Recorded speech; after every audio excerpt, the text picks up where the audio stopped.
Close your eyes and let the world grow quiet. Tonight, we travel into the soft shadows of ancient times, where forgotten cults once whispered prayers beneath the stars, where divine women walked between heaven and earth, and where legends of punishment became stories of mercy and release. Each tale is not to frighten you, but to calm you, like a gentle tide washing against the shore.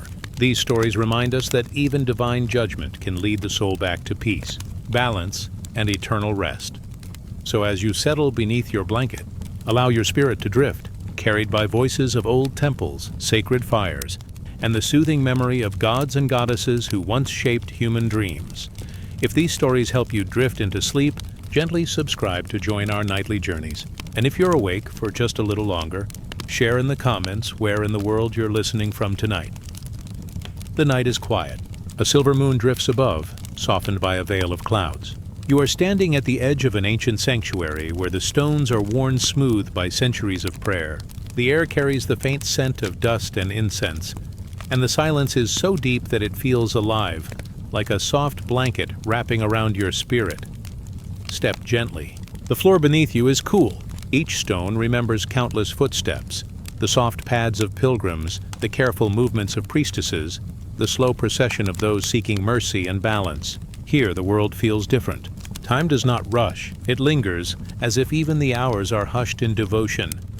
These are the temples of forgotten goddesses. Once, they rose from deserts, valleys, and riverbanks, their walls painted with stars, their columns carved with flowing patterns of flowers and suns. Inside, the sacred women stood as living bridges, between heaven and earth, between punishment and grace. Their voices were prayers, their hands carried offerings, their eyes reflected the firelight of eternity. Now the temples stand quiet. Their roofs are open to the sky, where vines and starlight intertwine. Yet even in ruin, their presence lingers. Even in silence, their breath is near. Listen closely.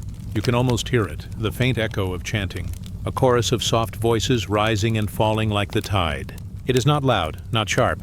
It drifts like wind through reeds, a rhythm steady as the heartbeat of the earth.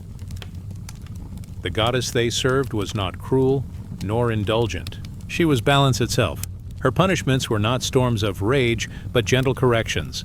A broken oath might bring drought, but the rains always returned. A harsh word against the sacred flame might dim its warmth, yet it could always be lit again. Her discipline was never the end. It was only a turning back, a soft reminder that harmony must be kept. Imagine a woman standing in that sanctuary long ago. Her robe is woven of simple threads. Her feet are bare, her hair braided with small beads of clay. She holds a small vessel of water in her hands. With each step, she moves like flowing river. Her face is calm, but her eyes hold the depth of stars. She is both servant and guide, her body carrying the prayers of her people, her soul bound to the divine. The punishment of the goddess was never meant to harm. It was like a mother's hand, steady and firm, but full of care. When a village forgot its rituals, the fields might grow dry. But when the songs returned, the soil breathed again, green and fertile. When a traveler mocked the sacred flame, the wind might extinguish his torch. But with a whispered apology, a spark would be given anew. Balance, always balance. Never cruelty, never rage, only the quiet path back to order. You drift deeper into the temple. The air grows cooler, touched by shadow. Torches once lined these walls, their smoke leaving soft stains above. The statues of the goddesses stand tall, though worn. Their faces are half lost, yet still beautiful. Their hands extend, palms open, as if forever waiting. Imagine placing your hand in theirs. Feel the stone, warm from centuries of touch. Feel the calm, as if every person who once prayed here has left a little of their peace behind. The silence deepens, but it does not feel empty. It feels full. Full of memory, full of presence, full of breath. The forgotten goddesses were not only protectors, but teachers. They showed their people that mistakes are not endings, but beginnings. Every punishment carried a lesson, every correction a promise of renewal. Even death itself was not the final word. It was a passage, a quiet step into another temple beyond the stars. Let your mind wander here. Picture the flicker of firelight across the pillars. Picture women carrying bowls of fruit, jugs of water, baskets of grain. They place them before the goddess, not in fear, but in gratitude. The offerings are not bribes, not bargains. They are simply gifts of love, reminders that life is shared, that blessings must flow both ways. When those offerings were forgotten, punishment came. But it was soft, like the whisper of leaves in autumn. A field that grew silent, waiting for song. A hearth that cooled, waiting for fire. A sky that held back its rain, waiting for reverence. The goddess was patient. She always waited.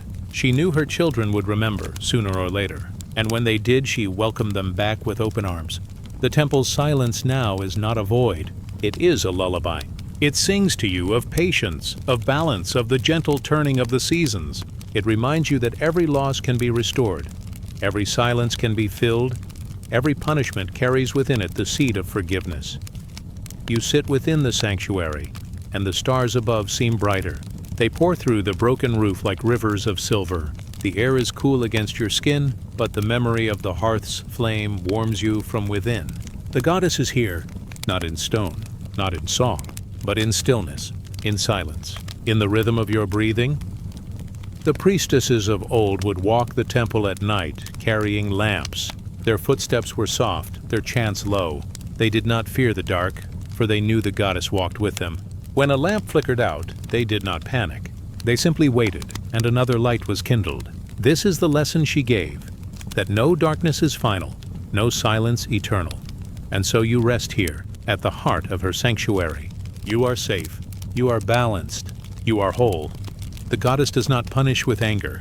She guides with love. She does not strike to destroy. She nudges to awaken. Her temples may be forgotten, her names may be lost, but her breath still moves through the world like wind across the waters. The silence of these temples is not emptiness. It is peace.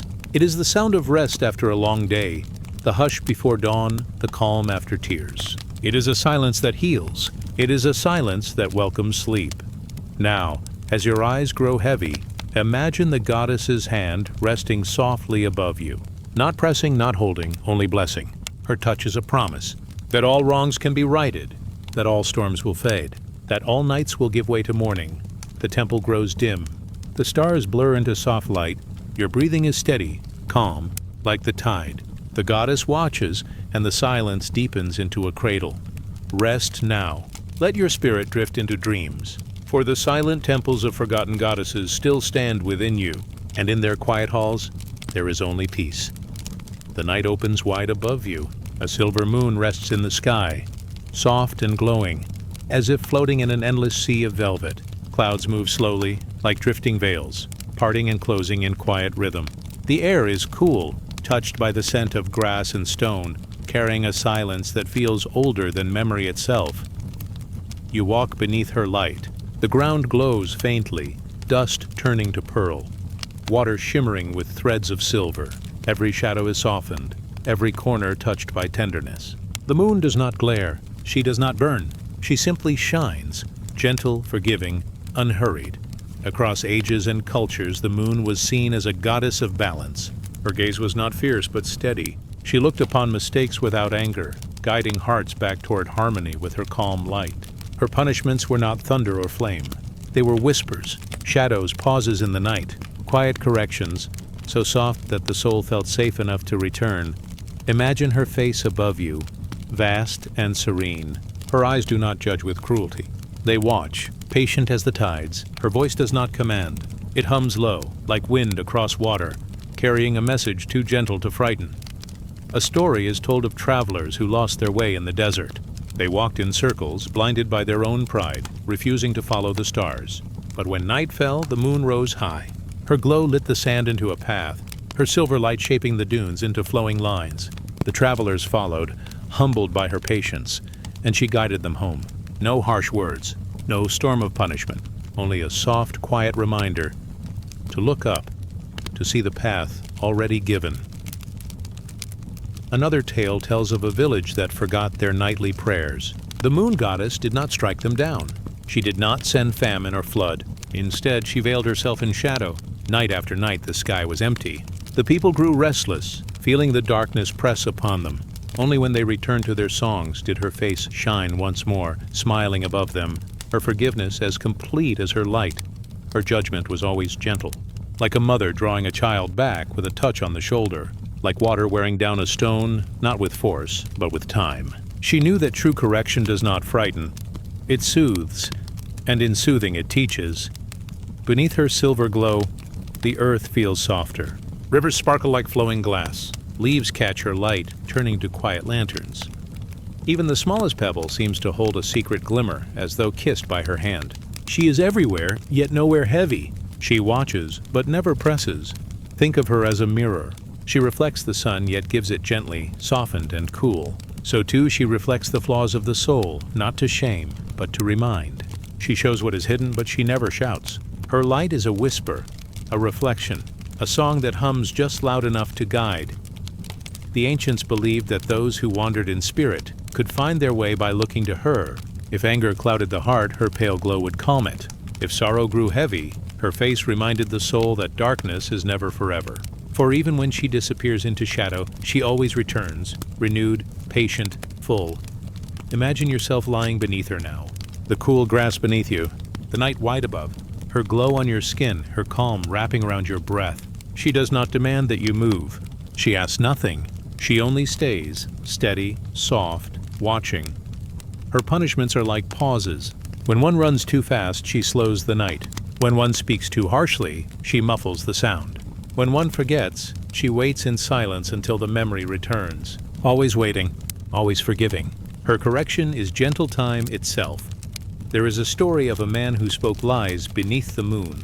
He thought her glow too far, her presence too faint.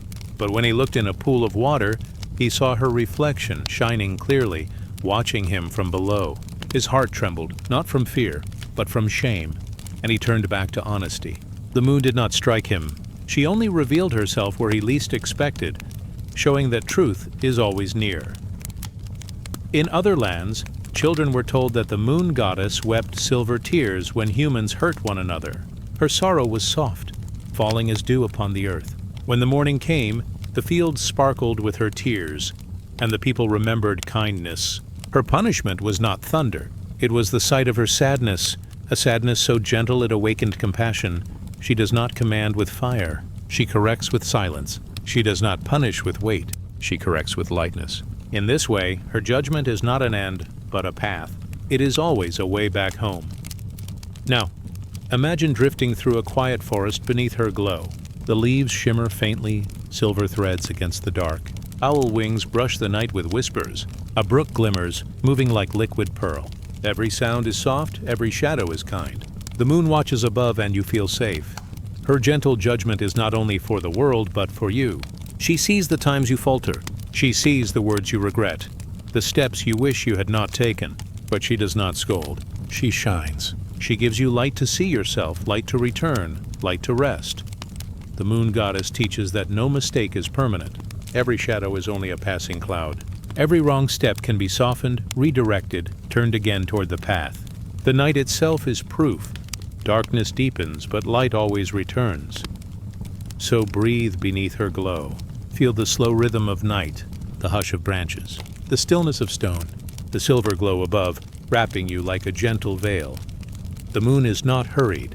She takes her time. She moves through phases, thin as a whisper, full as a song.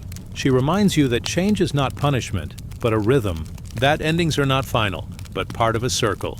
That forgiveness is as certain as her return.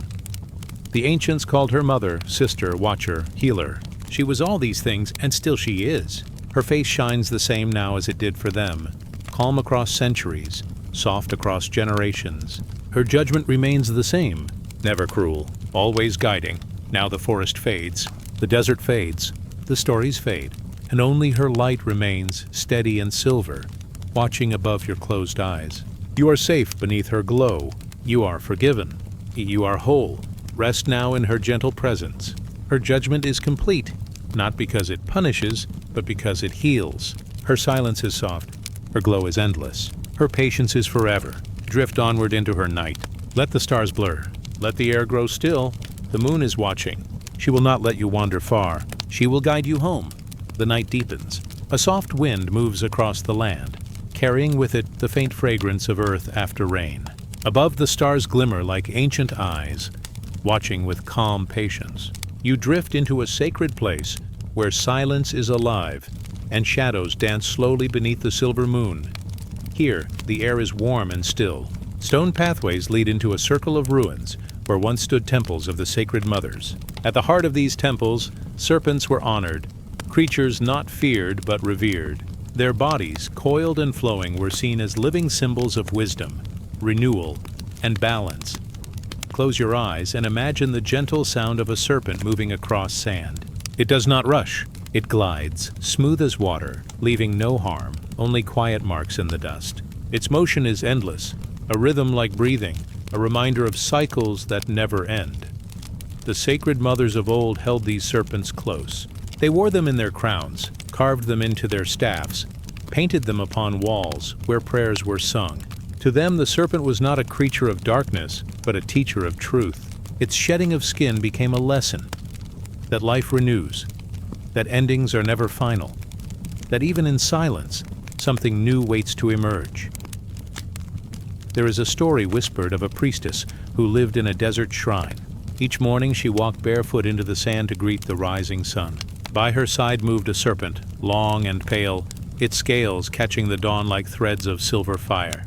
The people feared to walk too near, yet the priestess was never afraid. She knew the serpent was the hand of the goddess, punisher of arrogance, protector of the humble. When travelers came with anger in their hearts, the serpent curled before the temple doors, keeping them away. But when seekers arrived with gentle spirits, the serpent lifted its head and allowed them to pass.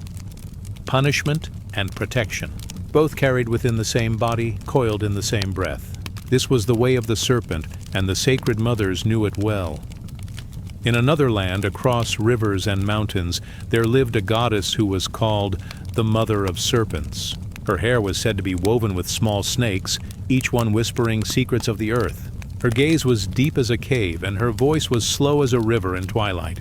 When her people strayed into cruelty, her serpents would appear in their dreams, winding through the shadows, reminding them of their vows. But when her people kept faith, her serpents coiled around their altars, watching with silent grace, guarding them from harm. The serpent was a circle, a mouth meeting a tail, endless and whole. To the sacred mothers, this circle was the truth of existence. Birth and death, punishment and forgiveness, night and dawn, always flowing into one another, always renewing. You drift deeper into the story, as though walking into a cave lit by firelight. On the walls, the shapes of serpents glow in red and gold, painted by hands long gone. Their bodies twist into spirals, into waves, into rings without end. The fire flickers and the painted serpents seem to move, alive with the breath of memory. A tale from this cave tells of a young woman who angered the goddess by speaking harshly to her elders. That night a serpent appeared at her door, coiled and silent. It did not strike. It did not bite. It only watched. The girl trembled, but the serpent did nothing, only waited. For 3 nights it returned, watching her with calm eyes. On the 4th night, the girl bowed her head, whispering words of apology into the darkness. The serpent slid away, leaving her heart lightened, her spirit renewed. Such was the punishment of the sacred mothers, never destruction, always a guiding back to balance. In gardens of the East, serpents were said to coil around sacred trees, their bodies shimmering like rivers of living light. They guarded the fruit of wisdom, not to hoard it, but to protect it from careless hands. To reach for such fruit required humility, respect, and patience. The serpent would not bite, but it would wait, its gaze steady, until the seeker's heart was ready. Everywhere the serpent appeared, it carried dual meanings. It was feared for its venom, yet revered for its healing. It punished pride, yet rewarded faith. It was the sacred mother's most trusted symbol, for it reminded the people that life itself carries both shadow and light, both loss and renewal. Imagine now that you are lying upon cool stone within a temple. Around you the night is still. Torches flicker low, their flames soft and steady. From the darkness comes a movement, smooth and slow. A serpent glides across the floor, its scales shining like drops of moonlight. It does not frighten you. It does not threaten. It simply moves, graceful as water, pausing at your side. You feel calm as though it has brought with it the presence of the goddess. This serpent is not your enemy. It is a guardian watching you, reminding you to remain gentle, balanced, awake in spirit. Its body curls, then straightens, then disappears again into shadow, leaving you in peace. The sacred mothers understood what many forgot, that punishment need not be harsh to be true. A serpent does not need to strike to command respect. Its very presence is enough, a quiet reminder of balance. So too were the punishments of the goddess, soft, patient, unshakable. As the chapter closes, picture a circle of serpents drawn in silver light, encircling you. They do not bind you. They protect you. Their coils are soft walls, keeping harm away, keeping your spirit safe. Each serpent hums with the rhythm of life, reminding you of renewal, reminding you of balance. Now rest in this circle. The sacred mothers watch through their serpents. The night is calm, the earth is steady, the stars are kind. Let us drift onward, into deeper silence, into softer dreams. The serpents remain, coiled in silver, guardians of your sleep. The night folds around you like a silken cloak. The stars glimmer faintly, scattered as though by the soft hand of an ancient goddess. The air is hushed, as if the earth itself is listening. You rest beneath this stillness, breathing slowly, drifting inward. Far away, in the cradle of Mesopotamia, stories whisper of Ishtar, goddess of love and war, of birth and death, of tenderness and wrath. Her name was carried in prayers, in songs sung at twilight, in the carved stones of temples that glowed beneath desert moons. To her people, she was not only radiant beauty, but also the fierce flame that could burn away pride. Her love was never gentle without strength, and her punishments were never without purpose. They spoke of her veil, a veil woven not of cloth, but of mystery. It shimmered like starlight reflected on deep water. To gaze upon Ishtar was to see both sweetness and severity, both promise and peril. The veil reminded her people that devotion was not simple. It required surrender, and sometimes it required pain. Close your eyes now and imagine a temple rising in the heart of an ancient city. Its steps are broad and worn smooth by countless feet. Torches burn at its entrance, casting long shadows that sway like dancers. Within, the air is cool, heavy with incense, and at the center stands her image, Ishtar, draped in flowing robes, her veil of light covering her gaze. Around her feet, offerings of flowers, honey, and golden ornaments rest in silence. The veil of Ishtar was not meant to hide her. It was meant to teach. It was a veil that separated the surface from the soul, the prideful from the faithful, the impatient from the devoted. Those who came seeking only gifts or victory saw nothing but cloth and shadow. But those who came in surrender, in humility, felt her gaze burn through the veil, reaching into the quietest places of the heart. There is a tale of a young man who entered her temple with anger in his heart. He wished for the goddess to punish his enemies, to bring him glory, to bend the world to his will. He shouted his prayers, scattering grain across the altar. But the veil did not lift. The air remained silent. Days passed, and still his cries brought no answer. On the seventh night his voice faltered, and his knees gave way beneath him. With trembling lips he whispered, "Teach me, lady. Show me what I do not know." It was then that the veil seemed to shimmer, not with the promise of victory, but with the soft truth of surrender. The man left not with triumph, but with a gentler heart, reborn in humility. This was the way of Ishtar's punishments. They were never cruelty for its own sake. They were lessons wrapped in hardship, guiding the soul back to balance, like the desert sun, harsh yet life-giving, like the river's flood, destructive yet renewing. Her veil reminded all that true devotion was not measured in demands, but in surrender. Another story tells of a maiden who loved the goddess with unshakable devotion. She sang to her each dawn, bringing flowers gathered from riverbanks. One day the maiden was tested. Her family suffered loss, and she cried to the heavens, asking why Ishtar had turned away. In her sorrow she doubted, and her songs grew faint. That night as she slept, she dreamed of the veil.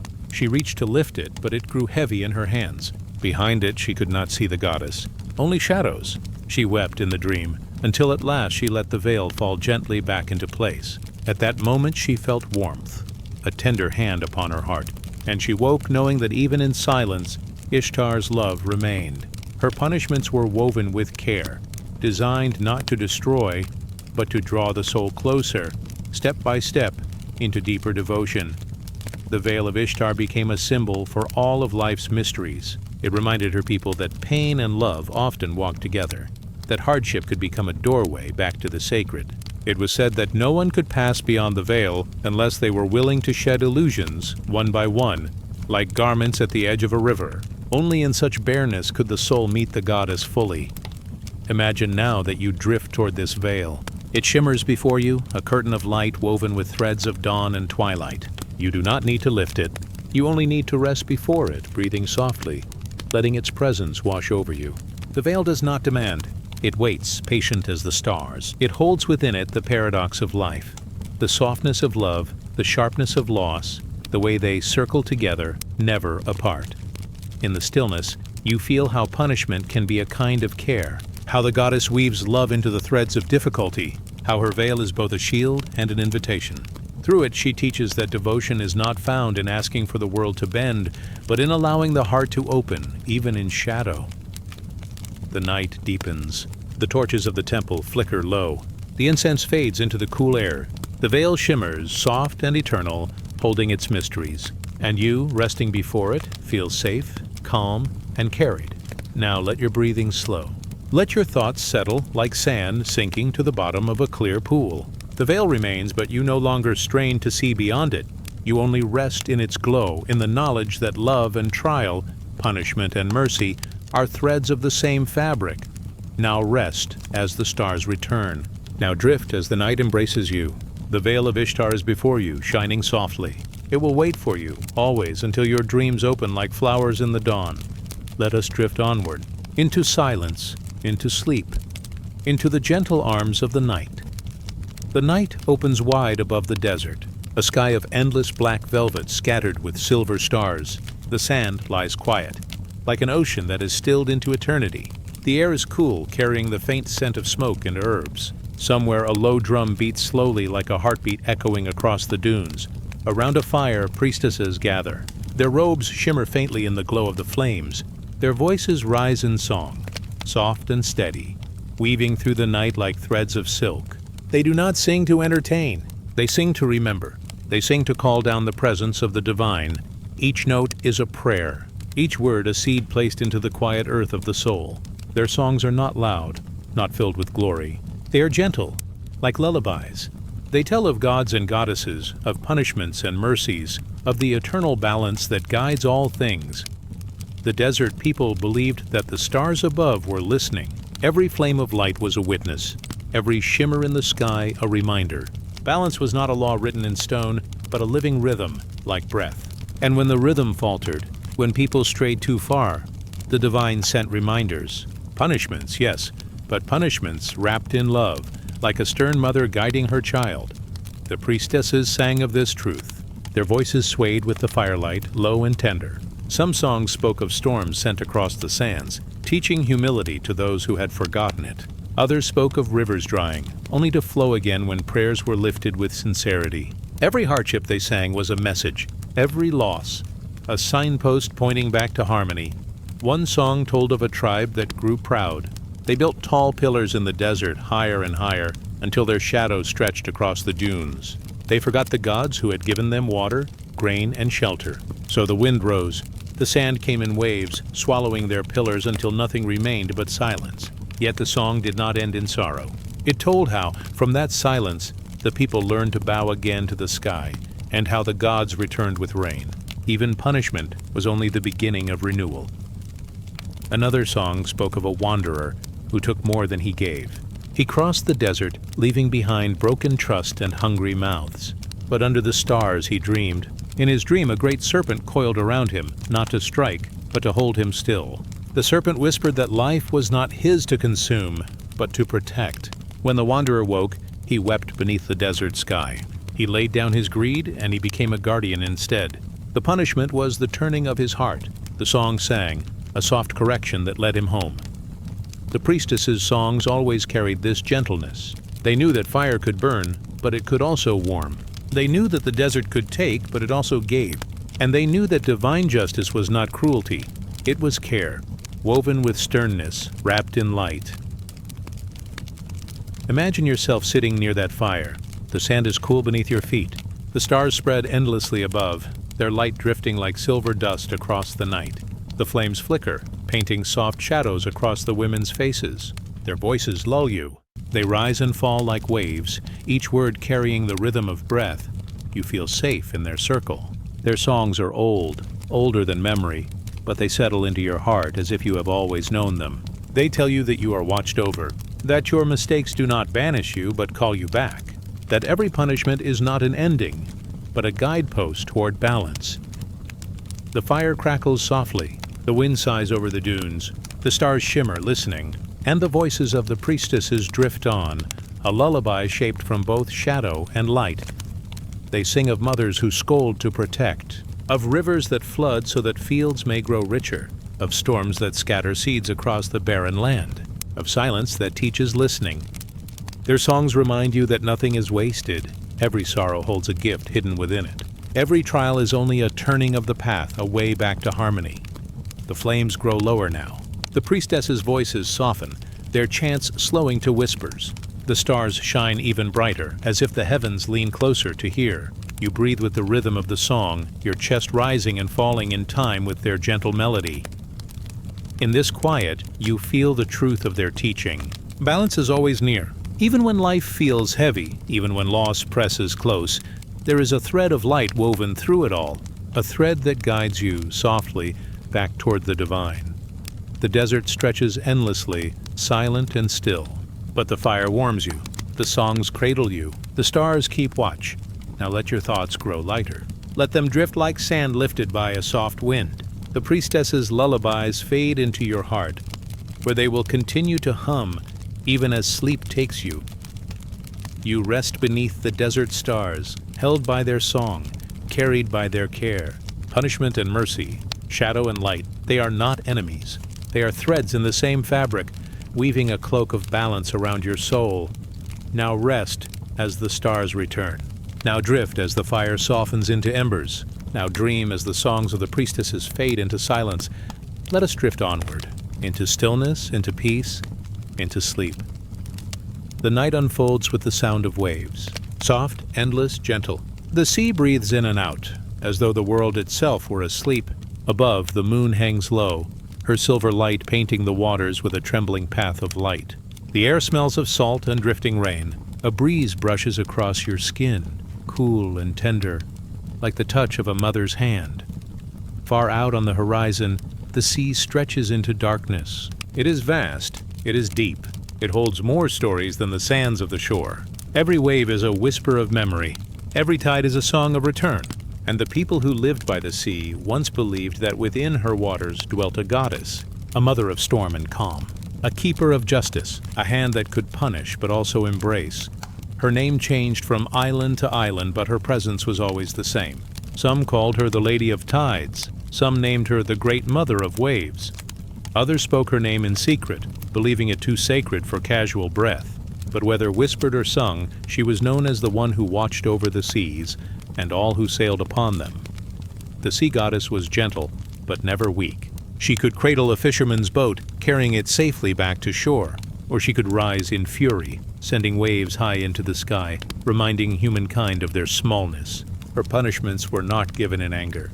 They were lessons, a return to balance, a mother's hand guiding her children back when they wandered too far. Legends tell of sailors who grew proud. They took too much from the sea, fish beyond their need, pearls pulled from the depths without gratitude.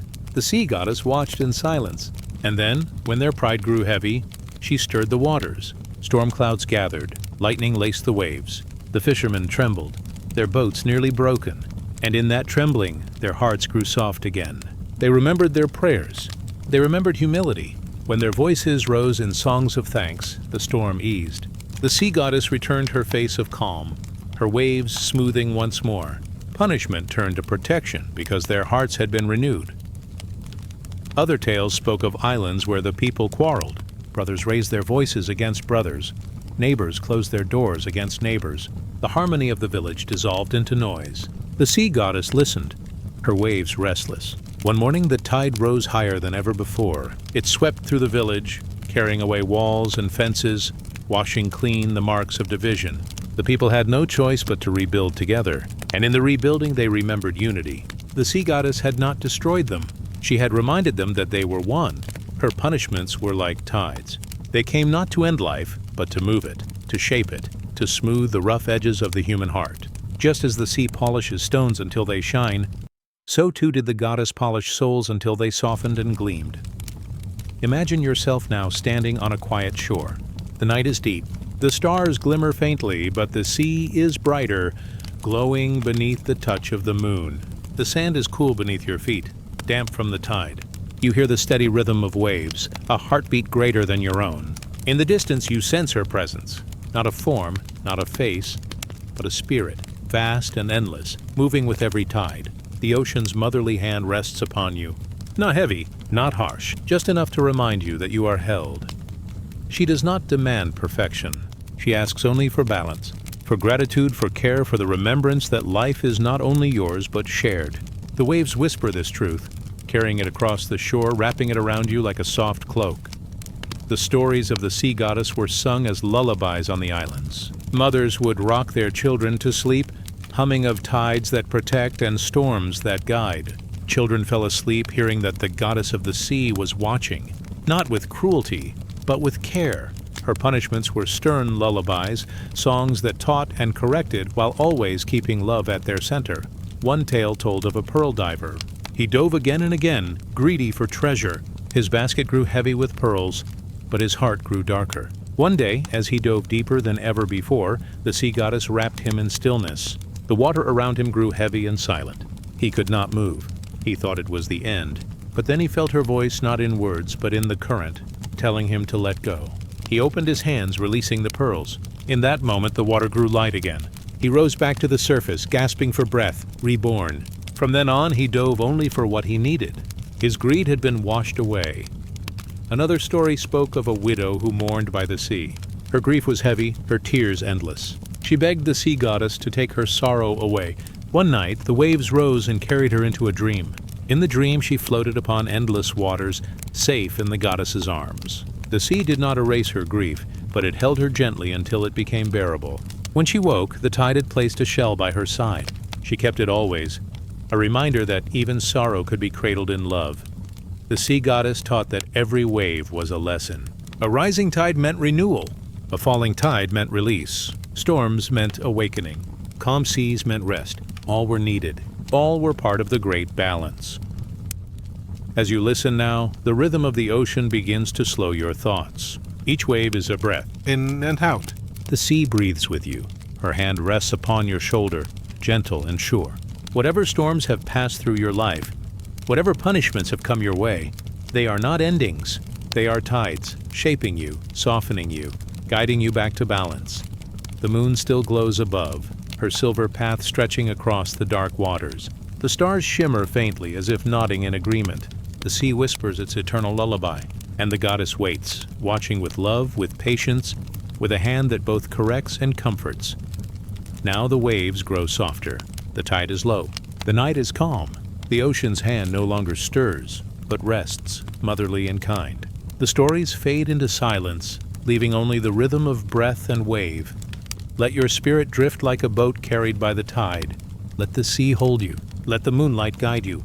And let the ocean's motherly hand cradle you into sleep. Now rest as the stars return. Now drift as the waves whisper. Now dream as the sea rocks you gently, endlessly into stillness. Let us drift onward, into the deep, into the calm, into peace. The night grows deeper. The air is still, as though even the earth has closed its eyes. Above, stars glimmer faintly, scattered across the velvet sky like sparks of memory. The moon, round and patient, drifts slowly, spilling a pale silver glow across the quiet world. The sound of your breath joins the silence, steady and soft, like the tide far away. In the hush of this hour, the old stories awaken. Stories of threads, unseen yet strong. Stories of 3 divine women, keepers of life's secret weaving. They were called the Daughters of Fate. In one land, they were known as the Moirai. In another, the Norns. Elsewhere still, they were remembered by different names, yet always as sisters who held the mystery of time in their hands. They lived not in palaces, but in shadowed halls beside wells of deep water, beneath trees older than memory. Some say they sat beside a river that wound its way through the worlds. Others imagined them beneath the roots of a great ash tree, whose branches touched the heavens and whose roots reached into the underworld. Wherever they're dwelling, their task was the same. They spun, they measured, they cut. The first sister was the spinner. Her hands were gentle, her fingers fine. She drew from the air a thread, thin and shimmering, and wound it upon her spindle.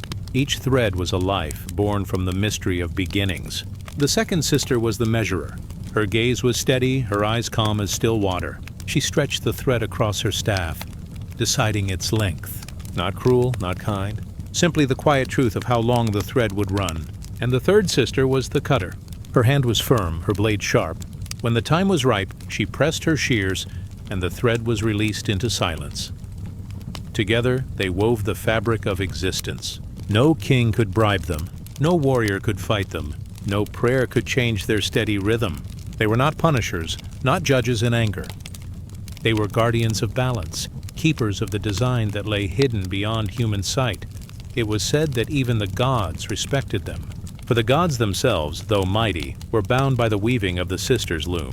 The stars, the storms, the rise of empires, the fall of cities, all were threads woven, measured, and cut by their unseen hands. Yet there was no fear in their work. Their presence was calm, like the steady beat of a drum far in the distance. Life was not random. Life was not lost. It was part of a greater pattern, each thread crossing another, forming a tapestry too vast for human eyes to see. Imagine now a dark hall, quiet and eternal. The walls are lined with shadows. At the center stands a loom, tall and endless. The spinner hums as she draws a new thread from the void. The measurer lifts her staff, watching carefully as the thread runs its course. The cutter waits, her shears glinting softly, but she does not hurry. She knows the time and she honors it. Each thread glows faintly, like moonlight caught in silk. Some are long, stretching far across the loom. Some are short, brief as a sigh, but all shine with the same quiet beauty. No thread is wasted, no thread is forgotten. In the old tales, people often wondered, did the sisters care? Were they merciful? Were they cold? The stories answered gently. They were not bound to human feelings. They did not give favor or wrath. They were steady hands, ensuring that the weave of the universe held strong. Their love was not soft embrace, but the love of order itself. The love of a pattern held together, so no thread slipped away. One tale tells of a king who dreamed of cheating fate. He built walls around his kingdom, gathered healers, guarded his life with endless care. But the daughters of fate smiled softly, and his thread was measured all the same. When the cutter closed her shears, no wall could protect him, no army could defend. And yet his thread was not wasted. It lay woven beside the threads of his people, part of the great tapestry, bright and strong. Another story spoke of a child born too soon, fragile as a bird in a storm. The mother wept, begging for more time. The spinner laid her gentle hand on the mother's dreams. And though the thread was short, it shone so brightly in the pattern that those who saw it remembered love, remembered tenderness. A short thread can shine as much as a long one. The measurer does not compare.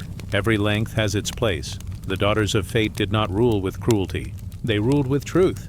The truth that every beginning must also find an end. The truth that each end gives way to another beginning. The truth that threads are not alone, but always part of something greater. Listen now, and feel their rhythm. The hum of the spinner as she draws a new thread. The calm silence of the measurer watching. The soft snip of the cutter's shears. It is not frightening. It is steady like the ticking of a clock, like the rise and fall of waves, like your own breath. In and out, in and out, threads woven, threads measured, threads released. You are part of their tapestry too. Your thread shines, stretching across the loom. It touches other threads, family, friends, strangers you will never meet. The pattern you make is not yours alone. It belongs to all. Every kindness, every word, every glance is woven into the whole. The sisters watch, not with judgment, but with knowing. They see the beauty of the pattern you cannot yet see. They know the strength of your thread, how it carries light through the fabric of time. Now, picture the tapestry. It is endless, wide as the sky, deep as the sea. Threads of gold, silver, crimson, blue. Threads glowing softly, weaving in and out, crossing, touching, joining. Each one shines. Each one belongs, and in its vastness, there is no mistake. Nothing is wasted. Every thread has meaning. The night deepens. The stars shimmer faintly above you. The air is stilled. You hear the loom's quiet rhythm, far away, steady as your heartbeat. The daughters of fate continue their work, calm, eternal. The spinner hums softly. The measurer watches with care. The cutter waits, patient and kind. There is no rush. There is no fear.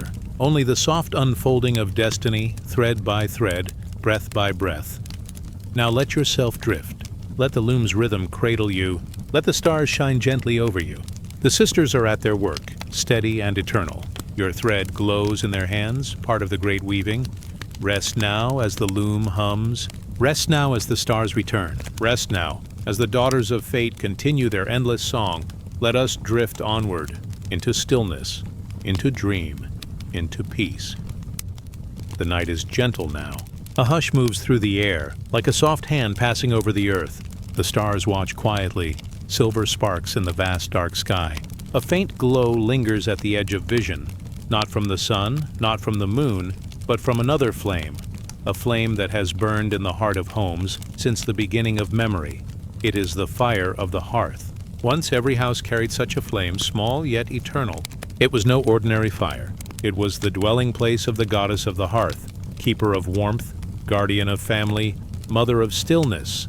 In Greece, she was called Hestia. In Rome, she was Vesta.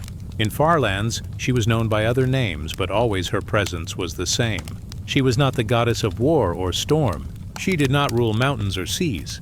Her throne was the quiet circle of fire at the center of every home. Her flame was tended with care. Each dawn, families placed wood upon it. Each evening, they whispered prayers in its light. When food was cooked, it was her blessing. When warmth spread through the cold, it was her embrace. The fire was her breath, steady and calm. So long as the flame lived, the house lived. So long as the flame glowed, love glowed too. The hearth goddess asked little, only respect, only remembrance. To honor the fire was to honor her. To neglect it was to let silence grow.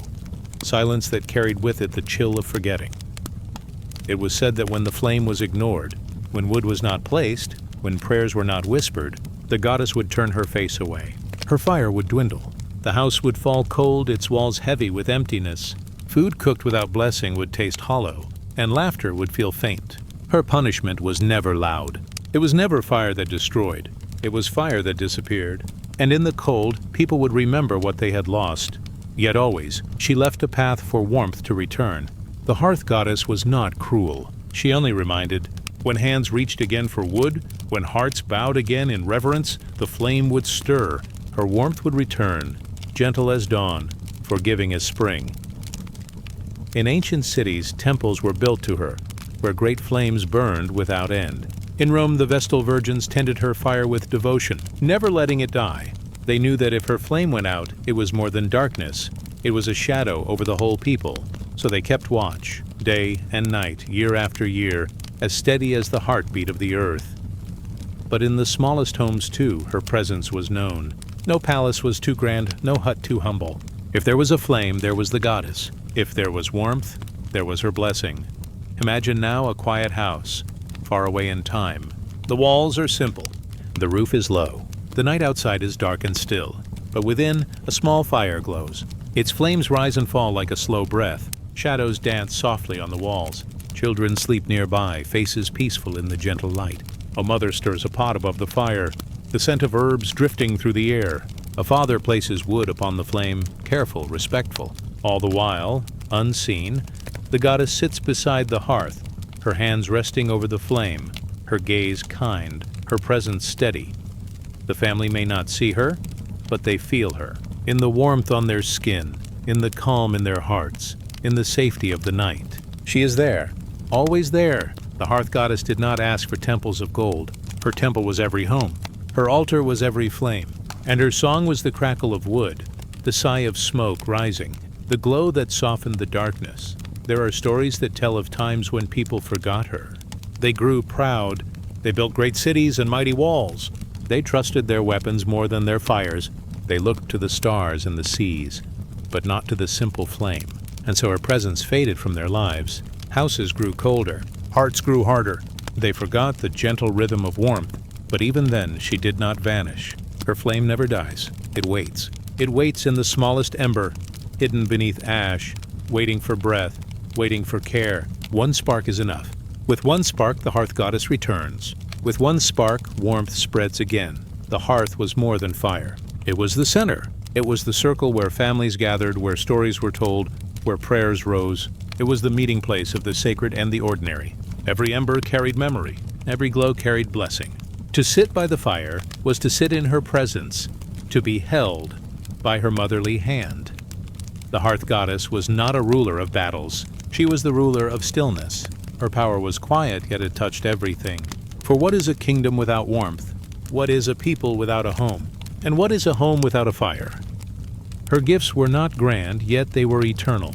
Safety, nourishment, togetherness, the things that carry life onward, soft and unseen.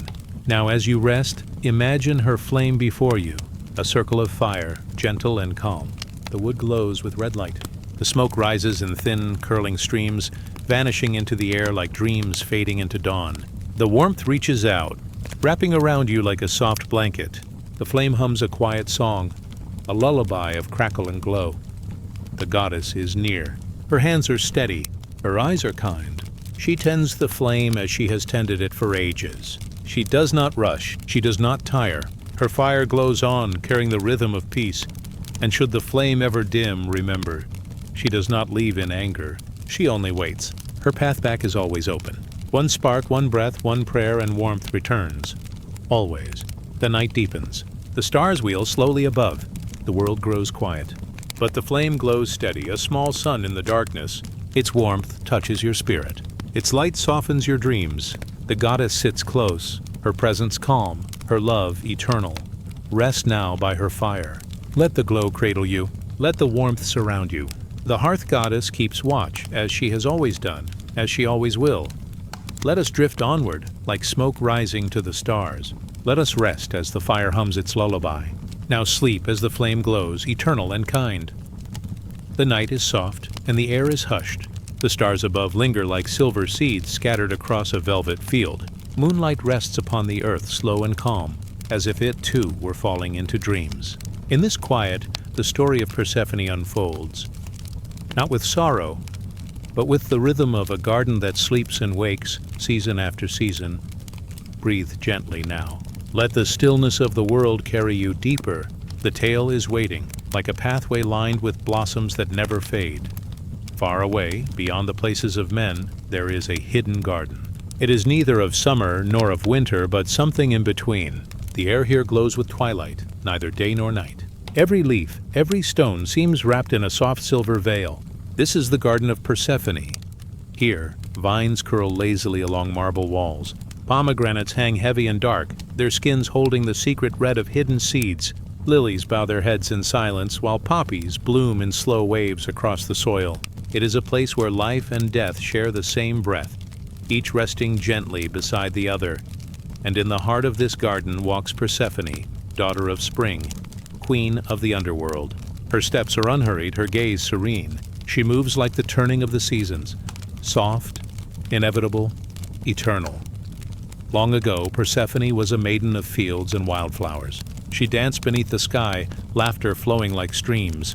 Her mother, Demeter, watched her with joy, and the earth itself opened in blossoms wherever she went. But the threads of fate wove differently. Hades, lord of the unseen realm, carried her into the shadowed world below, and from that moment, her life was bound to two places, one of warmth and harvest, one of silence and rest. Yet the story is not only of loss, it is also of return. Each year, Persephone rises from the underworld, bringing with her the promise of renewal. Each year she descends again, reminding all that rest, too, has a sacred place. The garden between worlds is her sanctuary. Here she is both daughter and queen. Here, endings are only beginnings in softer shapes. The air in this garden carries the fragrance of earth after rain. It is heavy with ripened fruit, yet touched by the coolness of stone. A gentle stream flows along the edge, its waters catching the dim light like strands of glass. When it moves, it does not rush. It sings a steady song, like a lullaby older than memory. In this stillness, you may imagine walking beside Persephone. Her hands brush the flowers, and they bow toward her as though in reverence. She does not command them. She simply exists, and they lean into her presence. The garden breathes with her. It rises in bloom, it quiets in sleep. It waits for her footsteps, and it rests when she is gone. Persephone bends near a pomegranate tree. Its fruit glimmers, the color of dusk, holding within it the memory of her choice. For though she was taken, it was by tasting the seed that she bound herself. One bite, one small taste, and her destiny was sealed. The seed became more than a chain. It became a bridge, for without it, she would belong to only one world. With it, she became a child of two realms, forever moving between them.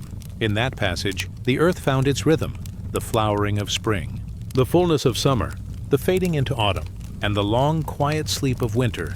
Her garden is filled with symbols of this truth. The poppies whisper of dreams and the rest that follows toil. The lilies hold the purity of beginnings. The vines cling to stone, reminding that life always seeks a place to hold on. Every plant here carries both light and shadow. None is complete without the other, and Persephone smiles softly at them. Her smile does not blaze like the sun.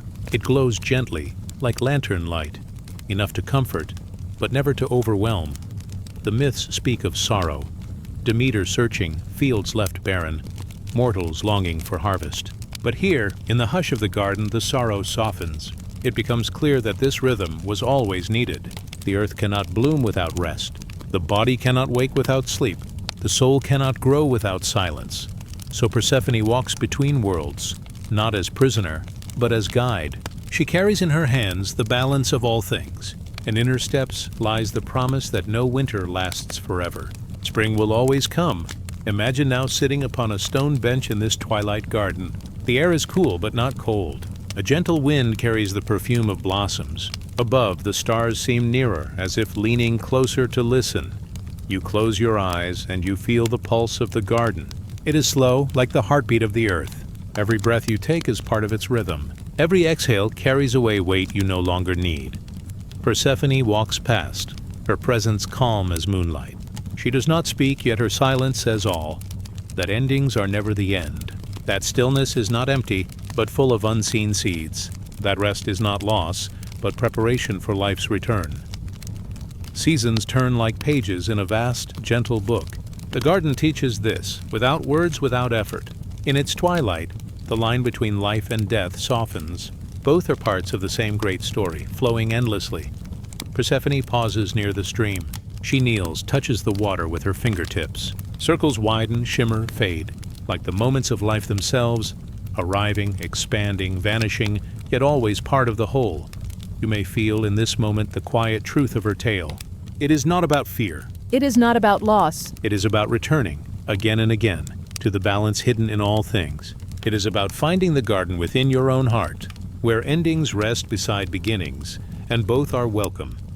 And as Persephone turns, her gaze meets yours, not in command, not in sorrow, but in calm understanding. Her eyes carry twilight.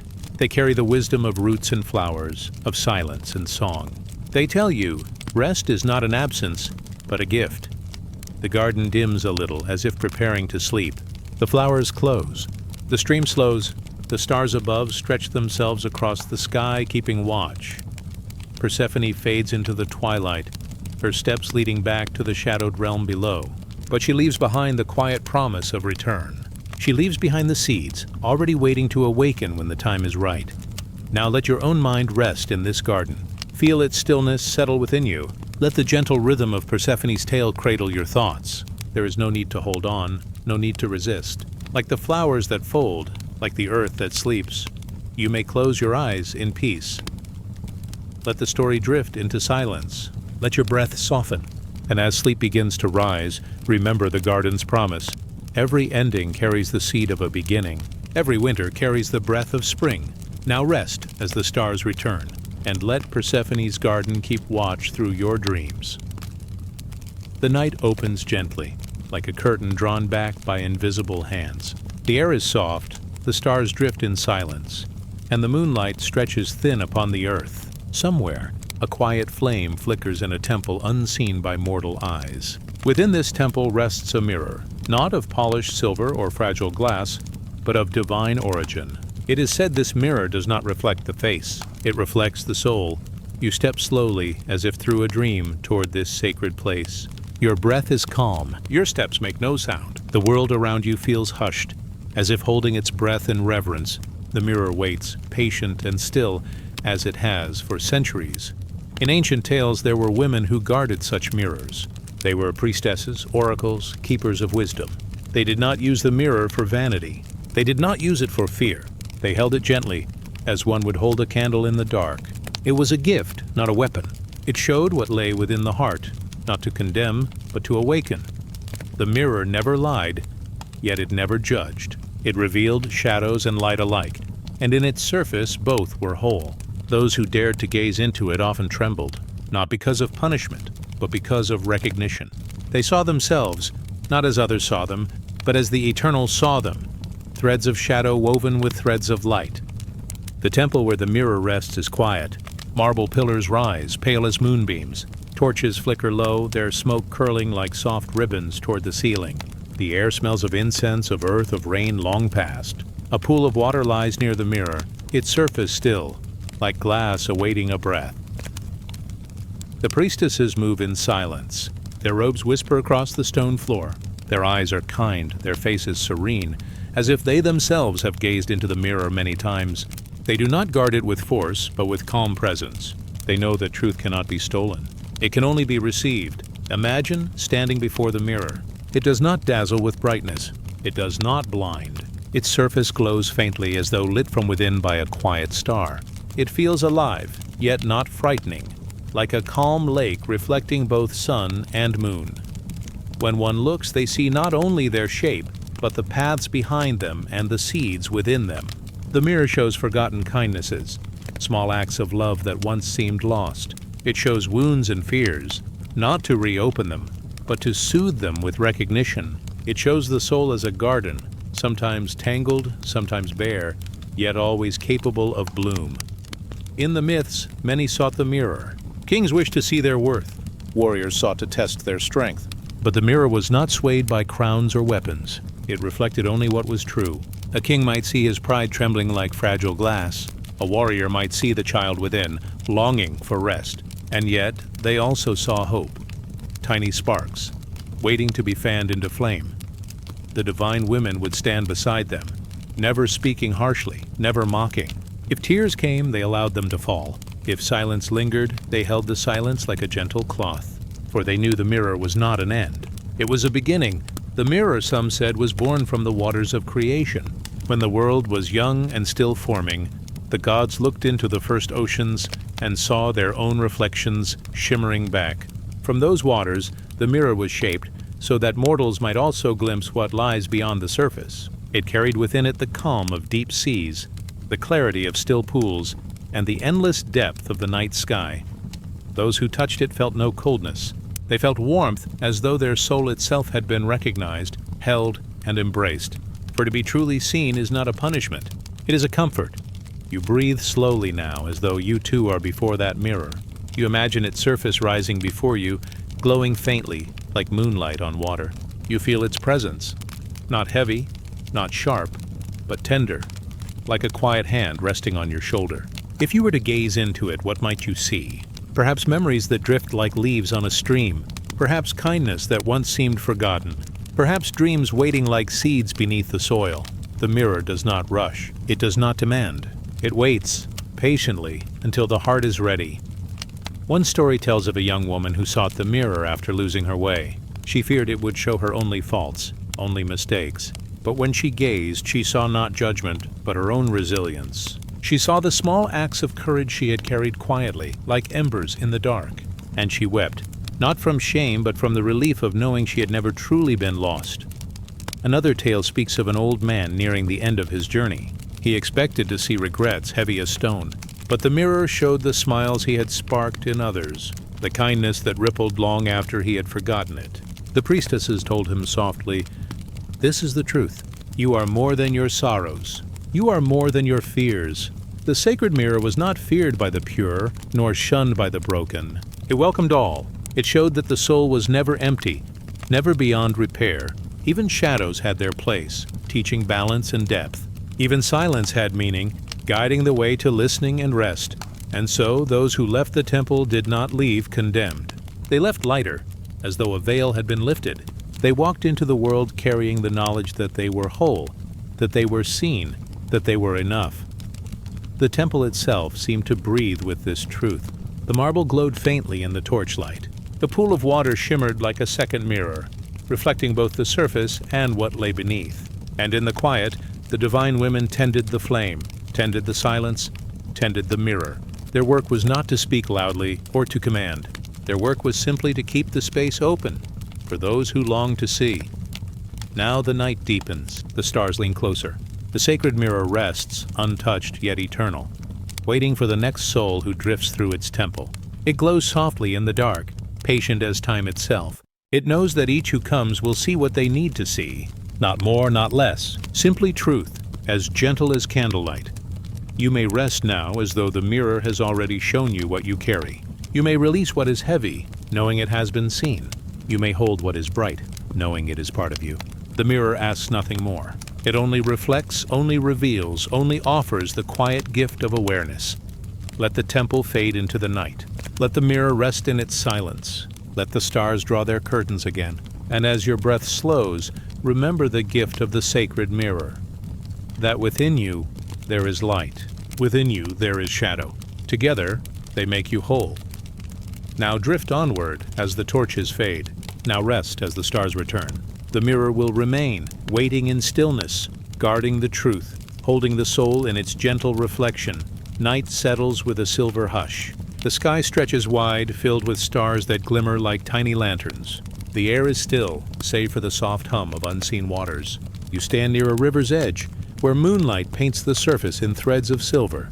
The river moves slowly, steady, endless, as if it has been flowing since the beginning of time. It whispers in a language older than words, a language of ripples, of currents, of quiet songs. It is not only water, it is a mother, ancient and eternal, carrying both gentleness and strength. Across the world, rivers were seen as sacred.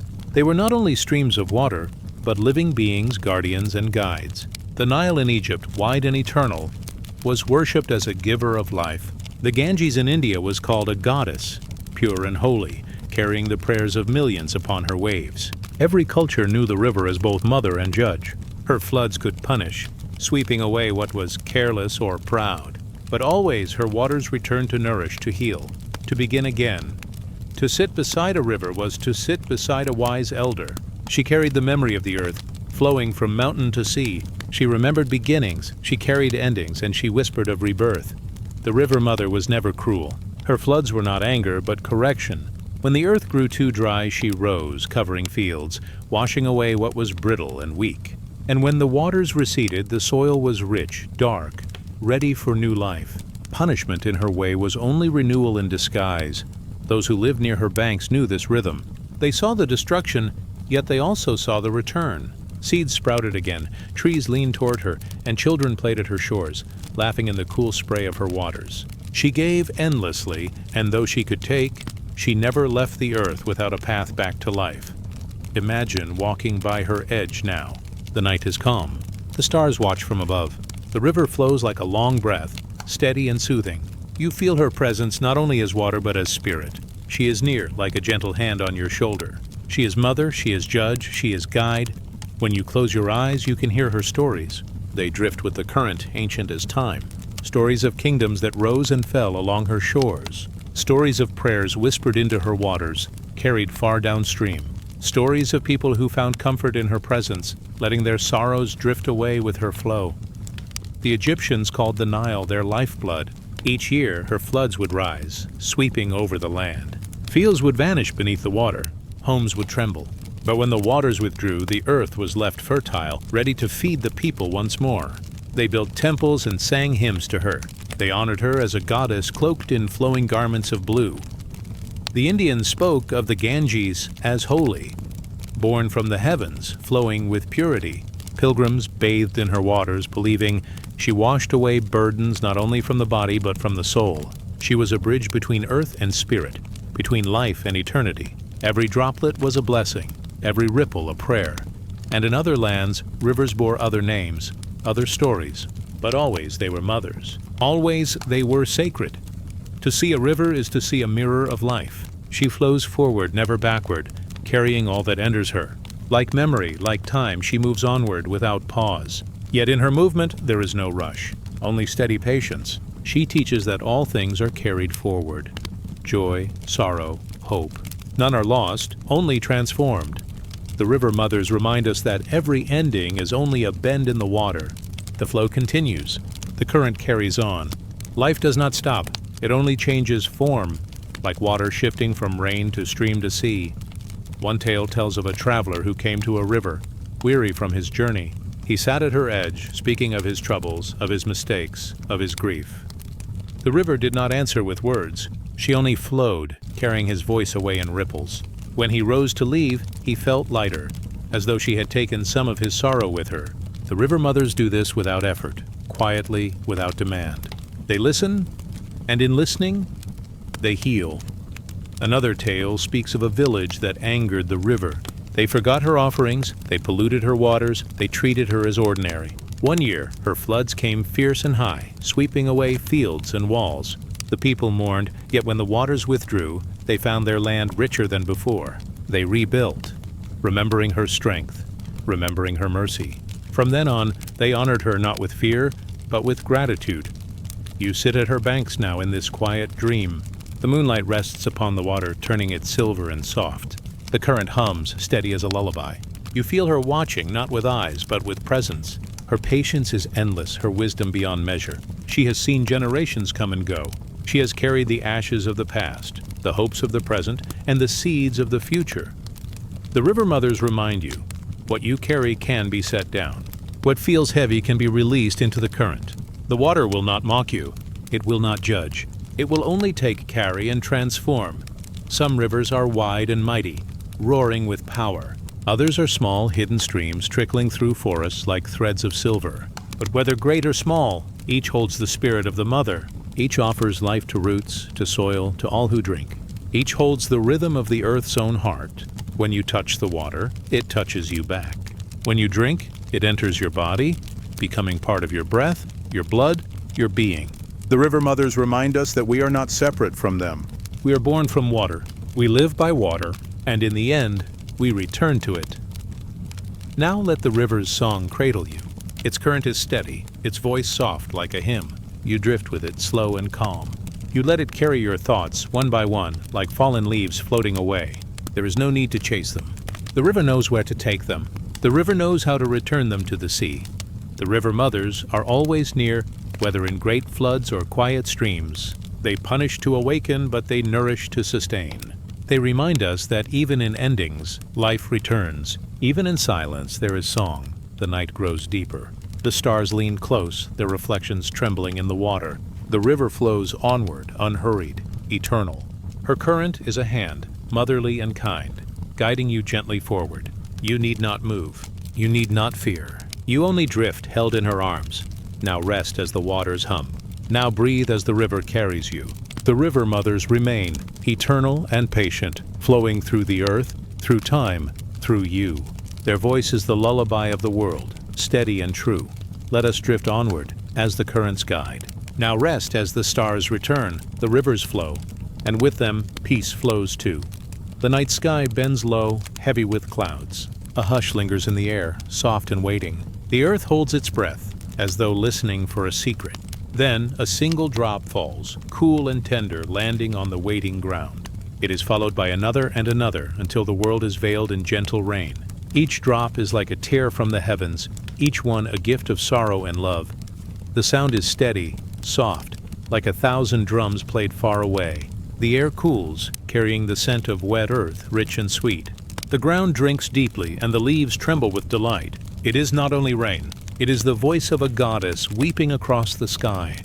In ancient times, people spoke of her with reverence. She was the goddess of rain, the weeping mother who watched over the world. Her tears were storms, her sighs were thunder, her embrace the cool mist that wrapped the morning hills. When the earth grew dry, when rivers shrank, when crops withered, she opened her heart and poured forth her grief. And in her sadness, life returned. Across many lands, she was known by different names.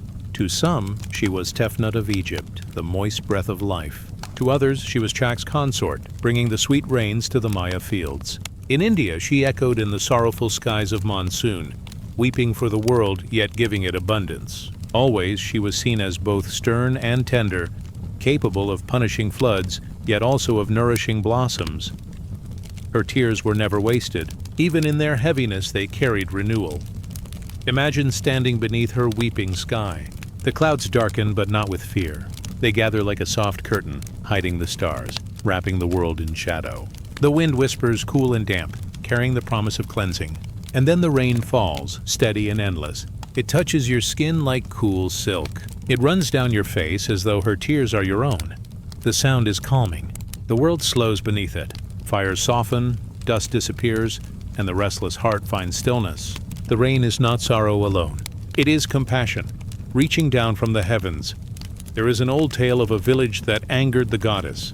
They grew proud, careless with her gifts. They cut trees without thanks, wasted food and poisoned streams. The goddess looked down and felt sorrow. Her tears became storms. The river swelled, the fields drowned, and the people trembled. Yet when the waters withdrew, they found the soil richer than ever. Seeds sprouted in abundance. Flowers bloomed where none had before. Through punishment, she gave renewal. Through tears, she offered forgiveness. Her lessons were gentle, though they came wrapped in storms. Her love was deep, though it sometimes felt heavy. Like any mother, she corrected with care, not cruelty. In every culture, the rain was seen as a bridge. It fell from the heavens to the earth, carrying blessings downward. It touched mountain and desert, forest and plain with equal mercy. No land was forgotten. No seed was ignored. The tears of the goddess fell upon all, without question, without demand. And so, when rain touched the soil, it was seen as sacred. People lifted their faces to the sky, letting her weeping wash over them. They prayed, they sang, they danced, not in fear but in gratitude. Because even in sorrow, her tears meant life. Close your eyes now and imagine the sound of her rain. Soft, steady, endless. It falls on roofs with a gentle rhythm. It taps on leaves, making them shine. It soaks the ground, turning dust into dark, fertile earth. Every drop is a note, and together they form a lullaby. You feel her presence in that rhythm. Her sadness is not heavy, it is soothing. Her grief is not cruel, it is cleansing. She weeps not to harm, but to heal. She weeps so the earth may live again. The people of the Nile once believed the tears of the goddess Isis filled the river when she mourned her beloved Osiris. Her sorrow gave life to the land, her tears feeding the soil. The river rose, the earth bloomed, and the people thrived because of her grief. In her sadness was abundance. In her loss was generosity. In the East, too, stories tell of divine tears falling as rain. They were not only drops of water, but threads that connected heaven and earth. Each one carried memory, blessing, renewal. Each one was a reminder that the gods cared, that the world was watched and tended with love. Imagine a single drop falling now, slow and shimmering. It lands on the soil, sinking deep, feeding a hidden seed. Days later, that seed stirs, opening, reaching toward the light. A sprout rises, green and tender, carrying new life. This is the work of her tears. This is the quiet miracle of her sorrow. What once was barren becomes alive. What once was empty becomes full. And all of it flows from the goddess's weeping, her quiet rain song. There is also the story of a wanderer who prayed for rain. The land around him was cracked and dry. He lifted his face to the sky, asking for mercy. Clouds gathered, dark and low, and rain fell in torrents. The wanderer wept, for he thought the goddess was angry with him. But when he looked around, he saw the earth opening, seeds waking, flowers stirring. He realized her tears were not anger, but compassion. Her weeping was her answer to his prayer. And so he learned that sorrow can bring joy, that what feels heavy at first may hold within it the seed of renewal. The rain goddess teaches that tears are not weakness. They are release. They are cleansing. They are the way the heart waters its own soil. Just as the earth needs rain, so too the soul needs weeping. From tears, blossoms come. From sorrow, tenderness grows. Her storms remind us that even pain can nourish. Her floods remind us that even correction is born of love. And her soft showers remind us that every drop matters. No tear is wasted, the night grows deeper. The rain still falls, but softer now. The clouds are lighter, drifting apart to reveal a faint moon. The earth breathes in, satisfied, its thirst eased. The goddess has wept, and her tears have become blessings. The soil glows dark and rich. The air smells fresh, sweet, alive. You rest in her presence, calm, beneath her weeping sky. You feel cleansed, as though her tears have touched not only the land, but also your spirit. You are lighter now. You are softer now. The weeping goddess of rain reminds us, every sorrow carries the seed of renewal. Every storm ends in blossoms. Every tear is a gift. Now let the sound of her rain cradle you. Let her tears fall gently over your dreams. Let them wash away what is heavy, leaving only what is ready to bloom. The night is calm again. The rain fades into silence. The stars return, steady and kind. The goddess rests, her weeping done, her blessings given. Now drift onward as the skies clear. Now rest as the earth glistens. The tears have fallen, and from them peace has grown. The night is deep. The stars hang like faint lanterns above, barely shimmering through drifting veils of cloud. The world is quiet, hushed, as though waiting for footsteps that move unseen. The air holds the cool touch of stillness, and the wind seems to pause, listening. From this silence a doorway opens, not of stone but of dream. A path unfolds before you, dim and gentle, lit only by the soft glow of distant torches. You step slowly, carried by the hush of shadows. At the end of the path stands a woman. Her form is wrapped in robes dark as midnight, but her face is calm, tender, watchful. She is the shadow priestess, the guide of dreams, the keeper of forgotten lessons. She does not punish with fire or whip. Her ways are gentler, softer. She leads souls into the realm of dreams, where their own mistakes rise before them, not as cruel judgments, but as shadows that can be healed. The ancients spoke of her in whispers. To some, she appeared in sacred rites, seated at the edge of the fire, her eyes lowered, her voice flowing like water. To others, she came only in dreams, standing in darkened temples or walking by moonlight rivers. Her power was not of open brightness, but of reflection. Where light met shadow, she waited, carrying both. She was called by many names across the earth. Some linked her to Hecate, who walked at the crossroads, holding torches for wandering souls. Others thought of her as a sister to the veiled goddesses of the underworld, those who knew the secret weight of dreams. Always her purpose was to help hearts remember themselves for what is shadow but truth, waiting to be seen. When a seeker came before her, trembling in guilt or heavy with sorrow, she did not strike them down. Instead, she guided them into a dream.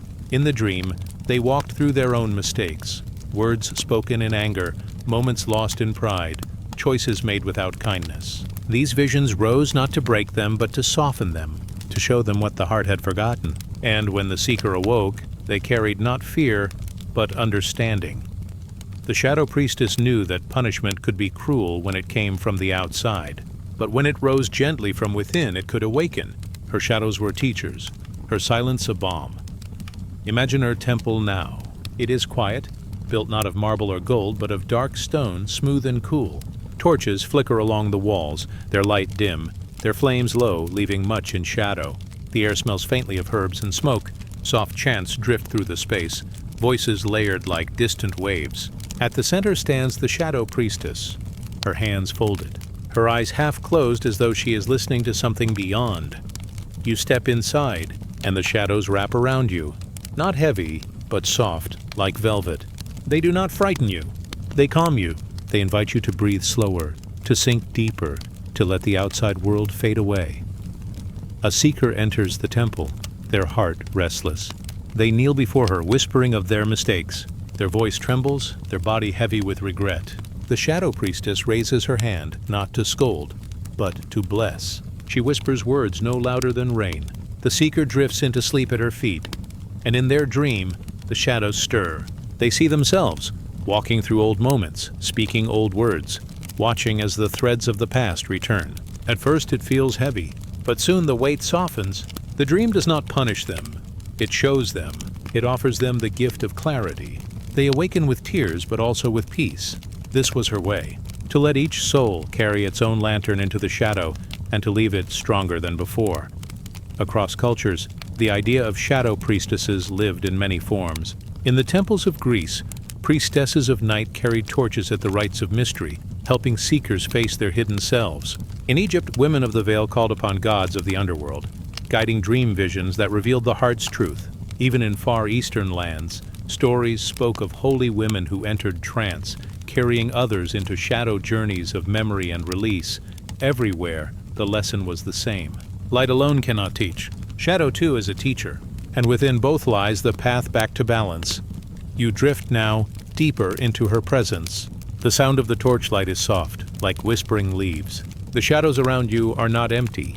They are full of memory, full of stillness, full of safety. You realize that shadow is not darkness to fear. It is simply the place where light rests. The Shadow Priestess teaches that mistakes are not chains. They are doors. Each one leads inward, toward gentleness, toward growth. Her shadows remind you that punishment need not be cruel. Sometimes it is only the quiet showing of what was hidden. Sometimes it is the soft dream that awakens the heart. There is an old story of a ruler who came to her, weighed down by his choices. He had conquered. He had ruled with pride, and now he could not rest. His nights were full of unrest, his heart troubled. The Shadow Priestess received him in silence. She guided him into sleep, and in his dream he saw his people's faces, one by one. Not angry, not accusing, simply present. Their eyes looked into his, and he saw their hunger, their longing, their simple humanity. When he awoke, he wept. He laid down his crown and returned to his people with humility. The Shadow Priestess had not spoken a single harsh word. Her dream alone had been enough. The ancients believed that her shadows lived within every heart. When one ignored them, they grew restless. When one listened to them, they became guides. The Shadow Priestess did not destroy shadows. She taught souls to walk with them, to learn from them, to let them soften into light. In this, her role was sacred, for she was not only the keeper of dreams, but the guardian of balance. Without her, light would burn too harsh, and darkness would swallow too deep. With her, both were woven together, a gentle harmony. Close your eyes now and imagine her standing beside you. Her hand rests gently on your shoulder. Her voice is a whisper, too soft to disturb, only soft enough to soothe. She invites you into your own dream, not to judge, not to punish, but to guide. You feel shadows around you, but they are safe. They are familiar. They are part of you. In their presence, you rest more deeply. Your breath slows. Your heart eases. You are not afraid. You are being led back to light. The Shadow Priestess remains in the temple of memory, watching, guiding, waiting. She is not loud. She is not cruel. She is soft, patient, eternal. Her gift is the dream that awakens, the shadow that teaches, the silence that heals. And so, when you feel shadows around you, remember her. They are not here to harm. They are here to show you what can grow. The night drifts on. The torches burn low. The temple fades into mist. The Shadow Priestess watches as you sink into quiet rest. Her presence like a gentle hand upon your spirit. She whispers not of fear but of peace. Her shadows close around you like a blanket, warm and safe. Now drift onward. Now rest as the shadows soften into light. Now sleep as the stars return, night deepens. The air is quiet. The stars above float like silver seeds scattered across a velvet field. The world beneath them grows slower, softer, and still. You drift once more into the ancient dream, where temples glimmer in moonlight, and the sound of unseen water carries its low, soothing song. In this dream, the story unfolds. It is the story of balance, not of punishment nor reward, but of the eternal measure, where every step, every word, every thought is weighed upon the scales of the soul.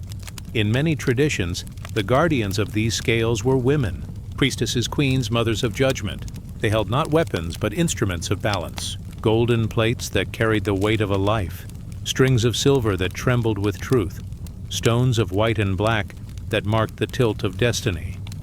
Their presence was never cruel. It was calm. It was steady like the tide against the shore.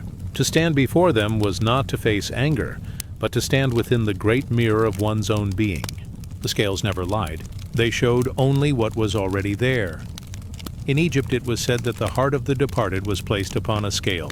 It was weighed against the feather of Ma'at, the goddess of truth and balance. If the heart was heavy with cruelty, the scales tipped, and the soul was sent to wander in shadow. But if the heart was light, untouched by greed or hatred, then the scales held steady, and the soul walked into fields of eternal peace. Notice how gentle this vision is. The goddess does not scold. She does not strike. She only places the feather. She only allows the truth to rest where it belongs. The balance is the law of the universe, and all return to it in time. Far to the east, in the stories carried by rivers and mountain winds, women of wisdom also carried scales. They were not carved of gold, but lived within the unseen realm of karma. Here, every act returned, like a bird that circles and finds its way back. No hand was raised in cruelty. No voice thundered in anger. The balance moved quietly, silently, until the soul saw itself reflected in its own choices. Balance is never sudden. It unfolds gently, like the seasons. A seed falls, a rain nourishes, a sprout reaches upward, and slowly the tree grows. So too with the scales of life. Every kindness, every shadow, every forgotten act becomes part of the weight. The women who carried the scales did not rush the process. They allowed time itself to be the weaver of justice. In Greek tales, there was Dike, the spirit of justice, a young woman crowned with stars. She walked among mortals, listening, watching, and when the scales of the world tilted too far, she lifted her voice. Her words were like soft thunder in the distance. Not a storm, but a reminder. Balance must return. Always it must return. Her scales were carved of bronze, simple yet eternal. To some they seemed stern, but to the gentle of heart, they were a promise that wrongs would be softened, that grief would not endure forever, that even the broken path could find its straight line once again. The listener drifts deeper now. Picture the great hall of balance. It is quiet. Candles glow with steady light. The air is cool, carrying the faint fragrance of cedar and rose. At the center of the hall stands the priestess. Her robe is dark as night, yet edged with threads of silver. She does not move quickly. Every gesture is slow, as if time itself bends to her rhythm. In her hands, the scales.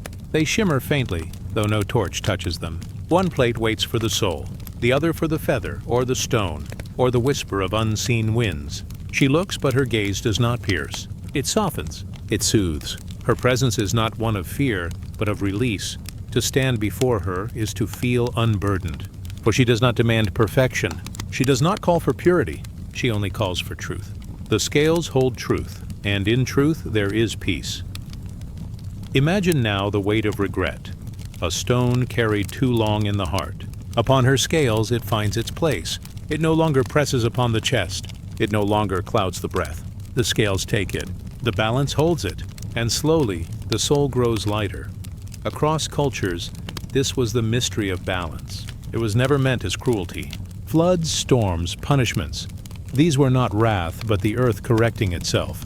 When rains poured down, it was the sky releasing its burden. When rivers overflowed, they gave back to the soil what had been taken. Even suffering, in the eyes of the priestess, was not endless darkness, but a turn of the wheel, guiding the soul back to its center. The women of the scales whispered this truth. They taught that every sorrow was also a seed. Placed in the soil of time, it would bloom again. Not as sorrow, but as wisdom, as compassion, as strength hidden in the gentle folds of the heart. They knew the secret. That balance is not stillness. It is movement, a dance, like the rocking of the sea, the sway of branches in wind, the breath that rises and falls as you rest. You drift deeper. Hear the scales now. Not as metal, not as weight, but as sound. A hum, low and steady, like the earth singing beneath your feet. It is the sound of balance, carried through ages, woven into stories, held in the memory of every soul. The priestess watches. She does not interfere. Her role is not to command, but to remind. And so she stands, always at the edge of dream, always in the hall of memory, offering her quiet gift, the gift of eternal balance. Tonight, as you listen, the balance touches you as well. Your thoughts drift, your breath slows, and the weight of the day slips gently onto the scales. They hold it for you. They keep it safe. No burden remains in your chest. No stone rests upon your shoulders. The balance receives all, and you are free to rest. So let the hall of balance grow dim now. The candles flicker. The stars lean closer through the open roof. The air is still. The priestess lowers her gaze, and the scales shimmer once more, before fading into dreamlight. All is well. All is steady. Nothing has been lost. Everything has found its place.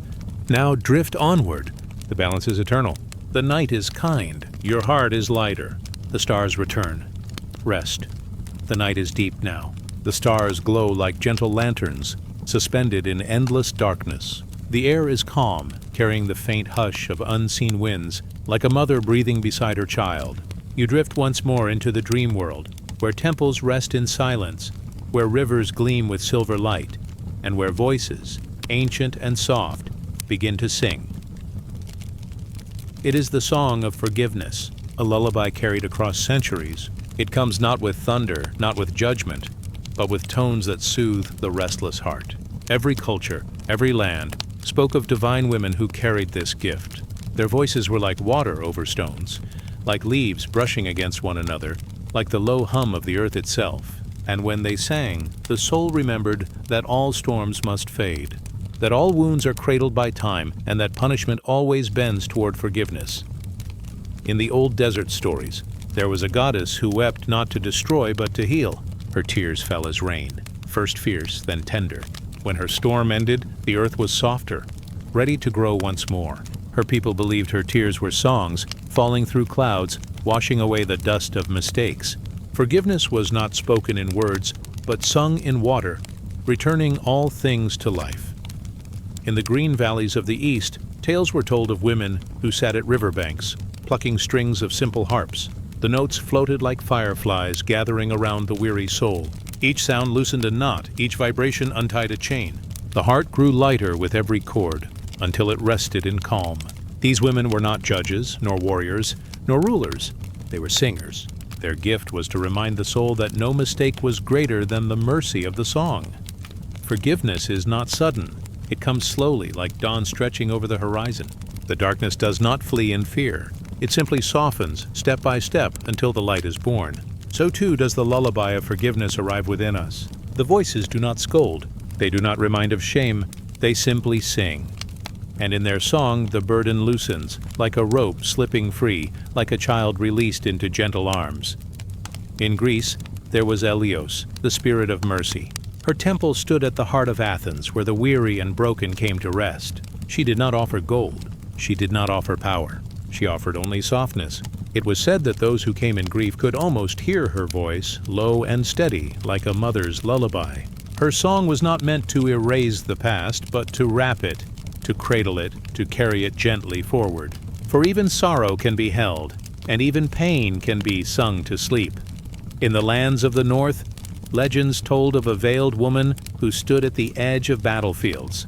While men fought with steel, she sang with breath. Her song was not for the victorious, nor for the defeated. It was for the fallen.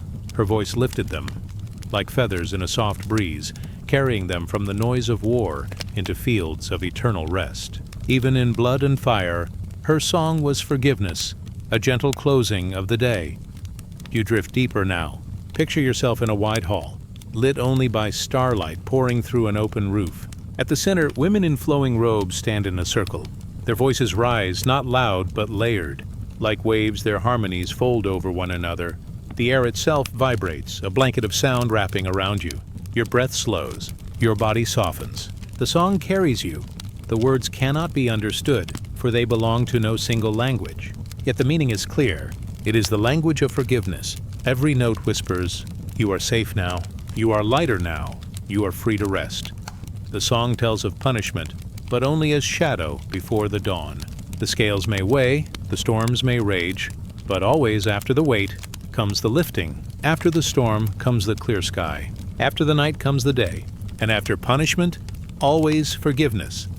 The lullaby does not erase. It transforms. It turns bitterness into memory. It turns regret into wisdom. It turns sorrow into the soft soil where new blossoms can grow. In the great mythic pattern, forgiveness is the mother of renewal. The women who sang these lullabies knew that the soul could not move forward without rest. And so they sang. They sang not to change the past, but to bless it, to place it gently on the river of time and let it drift away. Now imagine a river at night. The water moves slowly, reflecting the stars. On its surface float lanterns, each carrying a memory, a mistake, a burden. The singers place these lanterns upon the current, and as they drift downstream, they glow softer, until at last they disappear into the horizon of sleep. This is forgiveness, not the erasing of the lantern, but the letting go. You feel it now. The song reaches you. Your own burdens, the weight of your day, the shadows of your past, are set gently on the scales of sound. They grow lighter. They slip away. The lullaby carries them where you no longer need to follow. Only peace remains. Across deserts and mountains, across rivers and seas, The lullaby has been sung in many forms, sometimes in tears, sometimes in whispers, sometimes in the low hum of mothers rocking children beneath starlight. Always it says the same, that the night is never endless, that the heart is never beyond healing, that forgiveness waits, soft and patient, like dawn on the edge of horizon. The hall fades now. The singers step back into shadow, but their voices linger. They hover like mist in the air, settling upon you, settling within you. Your chest is lighter, your thoughts quieter, your spirit softer. The lullaby has done its work. Rest now. The night is kind. The song is eternal. All is forgiven. All is at peace. Let us drift onward. The stars return. The dawn will come. And the lullaby of forgiveness sings you to sleep.